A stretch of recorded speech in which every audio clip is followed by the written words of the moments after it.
Hello everyone, welcome back to the channel. Myself Dolly and I hope you all are doing good. So अभी यहाँ पे मैं कर रही हूँ एप्लीकेशंस ऑफ ट्रिग्नोमेट्री के रिमेनिंग क्वेश्चंस। तो कल मैंने 7 तक कर लिए थे। आई नो बहुत कम थे बट हाँ, वो जो लास्ट वीडियो जिसमें मैंने 7 तक ही करे थे एंड उसके आगे के मैं अभी कर रही हूँ। तो यहाँ पे ऑन कैमरा तो मैंने 12 या 11 या 13 कुछ ऐसे करे हैं एंड बाकी के मैंने फिर बाद में कंप्लीट कर लिए थे। तो फिर ये वाला चैप्टर तो मेरा कंप्लीट हो गया। इसके बाद मतलब मेरा मैथ्स का सारा सिलेबस कंप्लीट हो चुका है। अब मुझे हाफ ईयरली के लिए रिवीजन स्टार्ट करना है प्रैक्टिस का। तो अब मैं एनसीईआरटी का एक एक क्वेश्चन रिवाइज़ करूँगी एंड उसके जो प्लस एग्जांपल्स हैं वो, क्योंकि अभी जो मेरा टेस्ट होने वाला था ना मंडे को, और वो पूरा टेस्ट क्योंकि एक तो सडन अनाउंसमेंट की थी और वो पूरा एनसीईआरटी बेस्ड ही था। मैं उसकी पीडीएफ अभी नीचे लिंक कर दूँगी, आप देख लेना। टेस्ट तो बहुत इजी था बट मैंने एनसीईआरटी के एग्जांपल्स वगैरह नहीं देखे थे तो उस वजह से मेरा थोड़ा सा अच्छा नहीं गया। एग्जांपल में से आई गेस 2 या 3 क्वेश्चंस तो थे। तो अब मैं एग्जांपल्स पे भी ध्यान दूंगी एनसीईआरटी के। एंड अभी तो बस मेरा ये एप्लीकेशंस ऑफ ट्रिग्नोमेट्री बस ये ख़त्म हो जाएगा। इसके बाद मैं हर चैप्टर के सारे क्वेश्चंस करूँगी विद एग्जांपल्स। तो फिर मैं उससे हाफ ईयरली की प्रैक्टिस करूँगी। एंड आरएस का मैं भी देखती हूँ मेरे को करनी है कि नहीं करनी, क्योंकि आरएस में आई थिंक बस मल्टीपल क्वेश्चंस ही हैं। जैसे कि एनसीईआरटी में उस तरीके का आपको 1 या 2 क्वेश्चन मिलेगा, तो आरएस में आपको 10 क्वेश्चंस मिल जाएंगे, ऐसा ही है।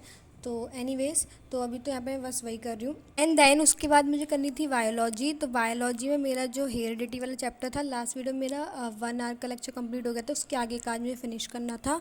तो फिर मैं आज बस वही बायोलॉजी का वो चैप्टर ख़त्म करूँगी। मतलब मुझे आज ये एप्लीकेशंस वाला, ये वाला ट्रिग्नोमेट्री वाला और वो बायोलॉजी का जो हेरिडिटी का आधा बचा वो था, वो दोनों चैप्टर्स को आज फिनिश करना था। मतलब मेरे आज के दोनों मेन टारगेट थे, तो वो तो मेरे कंप्लीट हो गए। तो बायोलॉजी करने से पहले यहाँ पे मैंने छोटा सा ब्रेक लिया, क्योंकि ब्रेक क्या लिया, मतलब ऐसे ही मम्मी दे गई थी तो फिर मैंने खा लिया, तो ब्रेक सा हो गया। तो मतलब ये क्या बोलेंगे इसको, मेरे को पता नहीं। कुछ पोटैटो को जो फ्राई करके उस तरीके का कुछ था, बड़ा ही टेस्टी था, बट पता नहीं इसको क्या बोलते हैं, आई डोंट नो। एनीवेज, तो यहाँ पे मैं कर रही हूँ वही बायोलॉजी का, एज ऑलवेज समृद्धि मैम से।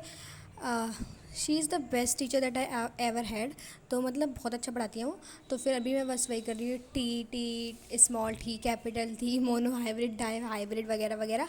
तो फिर बस मैं अभी वही कर रही हूँ। तो यहाँ पे तो मोनो हाइब्रिड कर रही हूँ और उसके बाद फिर मेरा डाई हाइब्रिड बचेगा। एंड उसके बाद वन मोर थिंग गाइस, कि ये जो लेक्चर वीडियो था ना, क्योंकि ये वन शॉट था उस टाइम, जो वॉरियर बैच वगैरह जो भी चल रहे थे उस टाइम का, तो इसमें ना पीवाईक्यू क्वेश्चंस भी इंक्लूडेड थे। मतलब जैसे उन्होंने मोनो हाइब्रिड वगैरह कराया, उसके बाद उन्होंने यही बताया कि प्रीवियस ईयर में 2017 में आया है, कितने मार्कर में था, 3 मार्कर 2 मार्कर वगैरह वगैरह। तो जो कि उन एंड मैं सच्ची बताऊँ तो मैं उन क्वेश्चंस को अपने नोट्स में लिख लेती हूँ, क्योंकि हो सकता है वो क्वेश्चंस हाफ ईयरली वगैरह में, हाफ ईयरली में खैर चैप्टर तो नहीं आ रहा, बट हाँ यूटीज वगैरह में प्री बोर्ड में वो लोग दे दें। तो क्योंकि प्रीवियस ईयर है तो रिपीटेड क्वेश्चन तो दिए ही जाते हैं, और ये भी चांसेस है कि बोर्ड में भी रिपीट हो जाए, क्योंकि वो 2017 में हुआ है, तो अब तो होने के चांसेस हैं ही। एनीवेज, तो फिर मैं यहाँ पे बस वही मोनो हाइब्रिड वगैरह, वो लॉज ऑफ इनहेरिटेंस वो यहाँ पे लिख रही हूँ। एंड उसको करने के बाद यहाँ पे बहुत सारे पीवाईक्यूज़ थे इस वाले मतलब टॉपिक के बाद। तो फिर मैंने उसको समझा, तो फिर मेरा लेक्चर बाद में कंप्लीट हो गया था। देन उसको कंप्लीट करने के बाद मैं गई थी छत पे ऐसे ही घूमने के लिए। तो फिर वो जो वेदर था ना, बड़ा अजीब सा हो रखा था। मतलब धूप भी निकल रही थी, जैसा कि आपको सन दिख रहा होगा, बिल्कुल आइस भी ओपन नहीं हो पा रही थी, ऐसा सन निकल रहा था। एंड हवा भी चल रही थी और आसमान में ऐसे बादल भी हो रखे थे। तो मतलब इस वेदर को क्या करें, बड़ा अच्छा सा हो रहा था, और धूप भी लग रही थी, हवा भी लग रही थी। तो बस वेदर बहुत अच्छा था। तो मैं थी छत पे लगभग 5-10 मिनट के लिए। उसके बाद मेरे को धूप लगने लगी थी आंखों में बहुत ज़्यादा, एज आई मैं चश्मे वाला बच्चा, तो मुझे और ज़्यादा लग रही थी। तो उसके बाद फिर मैं नीचे आई। तो नीचे आने के बाद मेरा हाफ ईयरली का फर्स्ट फ्लाई मतलब फुटप्रिंट्स का एक चैप्टर रिमेनिंग रह रहा है, जो कि है ये वाला the making of a scientist. तो ये चैप्टर ना, मैं सच्ची बताऊँ, मेरे को बड़ा बोरिंग सा लग रहा है, collection of butterflies and 25 species वगैरह वगैरह। तो फिर अभी तो बस मैं वही, ये शायद यूट्यूब चैनल का नाम टॉपर स्टडी है, मेरे को I am not confirm.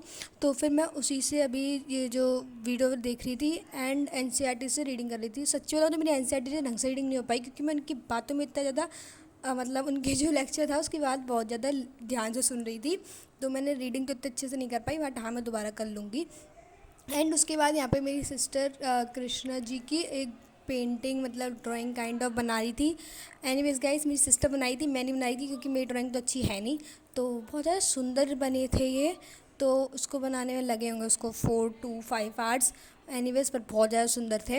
And उसके बाद यहाँ पे मुझे करना था the making of a global world का रिवीजन। तो अभी यहाँ पर मैं बस वही the making of a global world का रिवीजन कर रही हूँ। एनीवेज ये चैप्टर बहुत ज़्यादा इजी है, बहुत ज़्यादा शॉर्ट है, क्योंकि एक ही 1 से लेके 1.3 तक ही आ रहा है। तो फिर मैंने थोड़े टाइम पहले आई गेस अपनी 4 आवर्स मतलब 5-6 दिन पहले वाली वीडियो में इस चैप्टर को कवर करा होगा। तो फिर अभी मैं उसको रिवीजन कर रही हूँ। एंड मैं सच्ची में जैसे मैंने लेक्चर में देखा था सनलाइट स्टडी से पढ़ा था, क्योंकि छोटे से टॉपिक था इसीलिए, अदरवाइज़ मैं दिग्रा सर से पढ़ती। तो फिर मैंने जब जब इसमें पढ़ा था ना, तो जैसे उन्होंने बताया था ना, लिटरली मेरे दिमाग में वही चीज़ें भरी हुई थी। तो जब मैं रिवीजन कर रही थी ना, जैसे जैसे उन्होंने बोला था कि जैसे कि वो लोग ट्रैवल कर रहे हैं तो अपने साथ खाना भी तो लेके जाएंगे ना, वगैरह वगैरह, तो वो सब मैं एग्जैक्टली वही सेम वर्ड्स को बोल रही थी। सेम वर्ड्स नहीं मतलब हाँ, उस तरीके से जैसे मेरे को याद था उस तरीके से। तो यहाँ पे बस मैं वही रिवीजन कर रही हूँ, पास्ता, सिजली, नूडल्स वगैरह वगैरह। तो वही सब, और मैं बहुत तेज़ तेज़ बोल रही थी और अपने हाथों की भी मूवमेंट कर रही थी यहाँ पे। और तेज़ तेज़ ऐसे बोल रही थी मतलब मेरी बहन, मेरी जो सिस्टर है, उसने ये चैप्टर नहीं पढ़ा, लेकिन उसने जब ये सुना ना मेरे को बोलते हुए, तो उसको खुद उसको समझ नहीं आया कि हिस्ट्री क्या है। मतलब हाँ, इतना तो पता चल दिया था कि हिस्ट्री है कि लेट 18th सेंचुरी वगैरह वगैरह, बट हाँ, उसको भी अच्छा लगा। ओके, एनीवेज, तो अभी फिर मैं यहाँ पे बस वही कर रही हूँ। एंड देन उसके बाद मुझे करना था मॉडल्स का प्रैक्टिस करनी थी।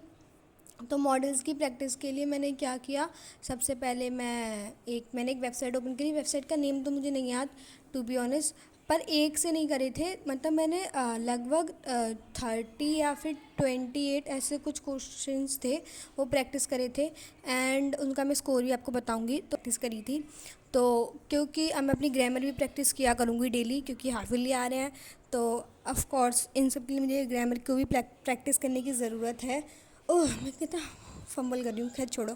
तो फिर यहाँ पे बस मैं वही कर रही हूँ। एंड पहले मैंने एक वेबसाइट से 8 क्वेश्चंस करे थे। उसके बाद मैंने अगली वेबसाइट से 10 क्वेश्चंस, उसके बाद अगली वेबसाइट से 10 क्वेश्चंस। तो जो पहले 8 करे थे उसमें मेरा एक गलत गया था, तो मेरा स्कोर था 7 out of 8।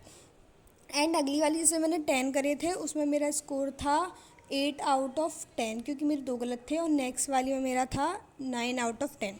तो मतलब which is I think quite good, तो अच्छा था। तो अब मैं रोज़ डेली ऐसे ही ग्रामर का कुछ ना कुछ पार्ट प्रैक्टिस किया करूँगी, एंड मतलब सेल्फ टेस्ट लिया करूँगी। अगर मुझे उसका लेक्चर लेना करेगा तो फिर मैं उसको समझा करूँगी उसको पहले यूट्यूब से, एंड देन उसको प्रैक्टिस किया करूँगी। तो उसमें मेरे को पता चल जाएगा मेरे कहाँ पे वीक पॉइंट्स हैं और कहाँ पे स्ट्रॉन्ग वगैरह वगैरह। So I think I will be ending this video right here, and I hope you all have enjoyed, and if you did, then please do like, share, comment and subscribe to the channel. Thanks for watching. Take care. Tata.